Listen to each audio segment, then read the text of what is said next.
pretty much ransacked the house. And there's a lot of stories about that. But when they moved the road here, it made it a lot louder, unfortunately.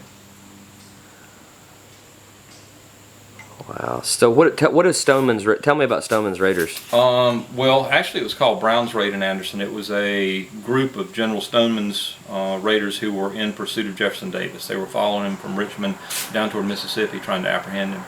And Brown's Raid occurred in Anderson on May the 1st and 2nd, 1865. And the war was actually over with in Virginia. Lee had surrendered, but it was still sort of going on. It hadn't really, the final surrender hadn't occurred. And so technically the war was still on. And so Mrs. Anderson, who lived here, her husband had been a commander of Confederate forces, Major William Anderson. He'd been killed in the war.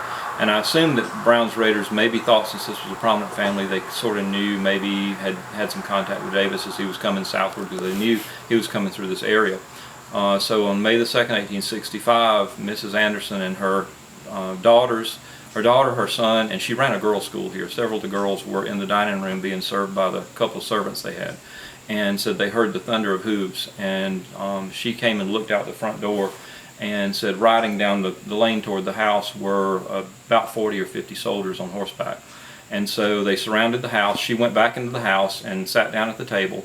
And one of the officers dismounted and led his horse into the hall downstairs and threw the reins around the newel post and told her to get out of the house. They were going to burn the house. And she was a very smart lady, evidently. She said, well, she said, this is probably the last meal we're going to have here, so won't you and there was another man with him, sit down and eat with us in the dining room. So they sat down and they ate with them. And the whole time they had the smokehouse and the seed house, all the outbuildings were in that direction. They burned the smokehouse.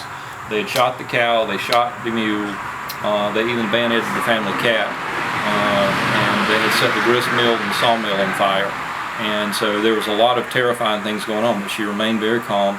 And so they finished dinner, and after dinner she had them go across into the music room, and she had some of the girls play the piano and the harp and the harpsichord for them. This house had the only harpsichord in Anderson County at that time. And the story goes that the officers liked her so much, they admired her so much because of her hospitality, that they ordered the men who had been ransacking the house to give everything back. So they took the dining room table and they put it in the front yard in front of the house, and he made the men walk by single file and empty their pockets onto the table and give everything back that had been stolen. And they rode off and didn't really damage the house at all. They probably would not have burned the house. They were just trying to threaten them so they would give up any information they might have had about Davis. There's another story that said that she was a member of the Eastern Star, which was sort of a women's branch of the Masons. And they said that one of the officers was a Mason, so they may have been benevolent to her because she was of the Masonic order. So that was the basis of the story of Stoneman's Raid. But they did a lot of damage in Anderson. They harassed people. They hung elderly men up by their thumbs from bedposts. They beat slaves. They did everything they could to get information from them. So it was a pretty terrifying 2 days in Anderson and Pendleton when they came through.